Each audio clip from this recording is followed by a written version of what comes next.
For implementing the subtraction, obviously we need two methods. We could have two methods. One of them is to implement a circuit which could do the a minus b, and another one is to use the same circuit and say that we know a minus b is a plus minus b.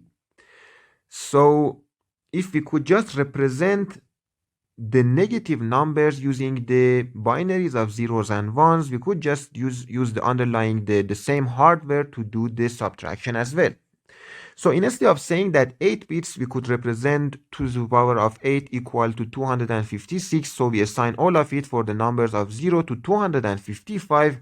We could say that I want to divide them into two sections and say that from the 8 zeros to 07 ones, I want to assign them to the positive numbers from 0 to 127, and the rest from 7 zeros to 8 ones to minus 128 to minus 1. So and in this way, any value that has its most significant bit equal to 1 would represent a negative number. You see, we are just looking at different numbers. We say that if we are looking at these bits for positive numbers, we say that we could show 0 to 255 or 0 to 2 to the power of n minus 1, which obviously would be 255. So we say in unsigned numbers, we have numbers from 0 to 255 using 8 bits. For signed numbers, we would have from minus 128 to 127 using the same 8 bits. Now, how do we calculate the negative number of a positive one? We just say in this. For example, let's imagine that we use a method called 2's complement. For example, let's say that we have this number and we want to, which is the value of 1, we want to calculate the minus 1. The way that this works is that first we complement all the bits. So if we complement all of them, we would have 1, 1, 1, 1, 1, 1, 1, 0, and then we add the result with 1. Obviously, it would be 0 and 1 would be 1, 1, 1, 1, 1, 1, 1, 1. So this would represent the value of minus 1. This is positive 1 and this is negative 1. As you see here, this is minus 1. Or another example, let's say that we just have, let's say, another value. For example, we want to calculate minus 9, or in other words, we have a value, we want to calculate 15 minus 9. So we say that we know 9 is equal to 4 zeros, is equal to actually 4 zeros and then 1, 0, 0, 1.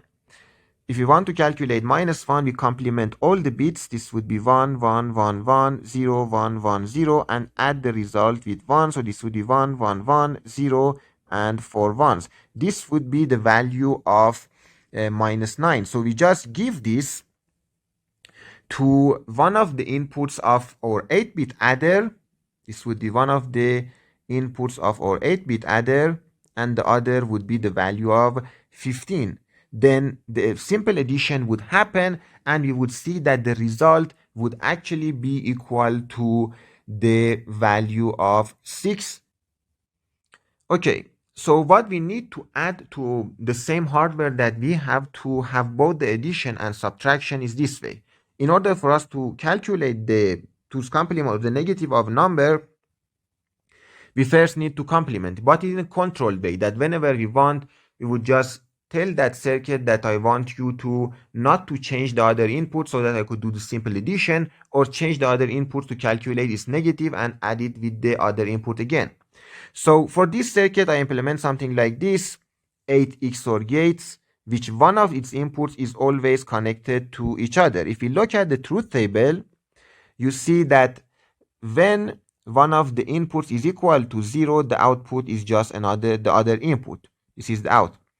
When A is equal to 0, which I have connected all of them to each other, or you could just say B, it doesn't have any difference. The out is always follows the other input. But when one of the inputs is 1, for example, A, that we have connected them to each other, the output is the complement of the other input. If the other input is 0, the output is 1. If the other input is 1, the output would be equal to 0. So we could just abstract this and say we have a control nutter. We have an 8-bit input, we call it A, which we would write here. And we have a control bit, which would be all the other inputs connected to each other. Whenever this is 0, the A would be shown on the output without any change, or the input would be shown on the output without any change. Whenever C is equal to 1, the input would be complemented on the output. But we know that to calculate the negative number, other than complementing it, we need to also add it with 1. So what we could do is to just do this. What we could do is to connect this bit here, this C bit here, to the carry in of our 8-bit adder. This would be the carry in. Now imagine we would just want to calculate A plus B. We would just give this carry in 0, and we know that carry in this block would be equal to 0. This is the same carry in.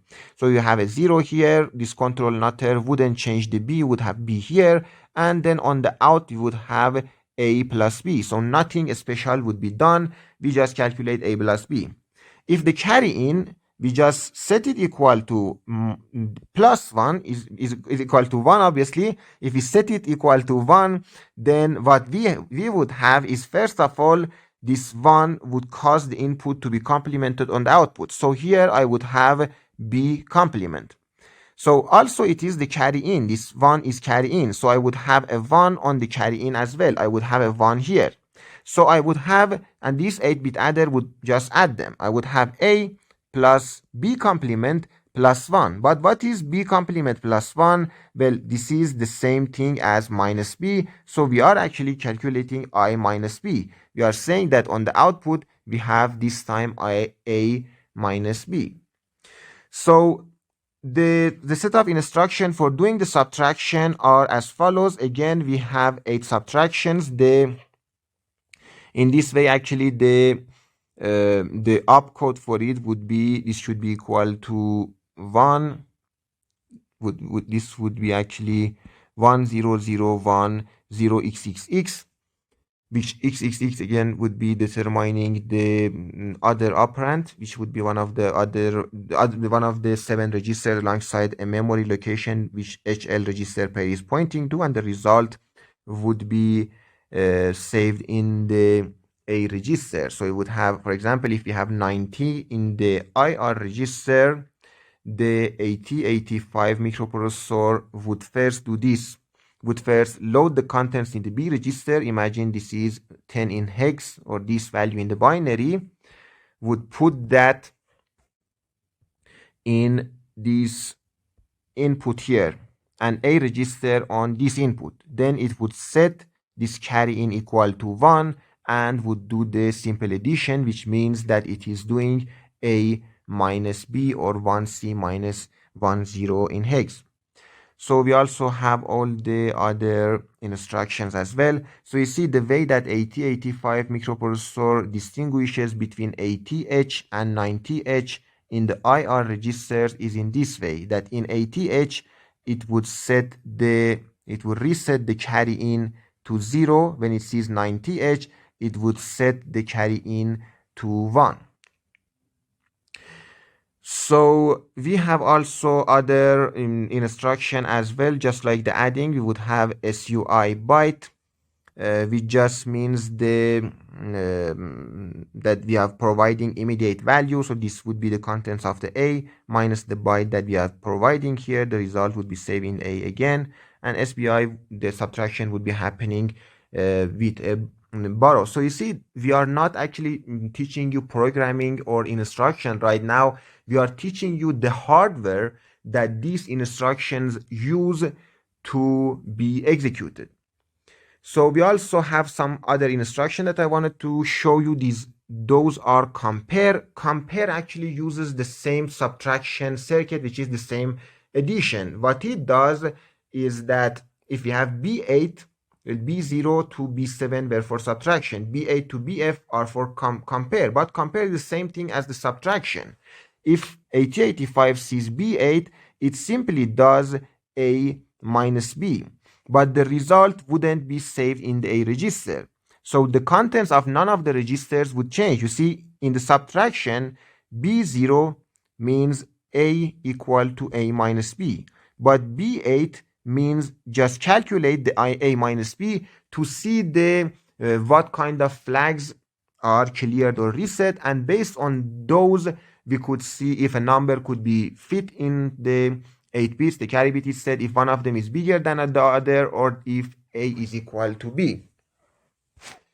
All of these things would be completely clarified at the end of this module.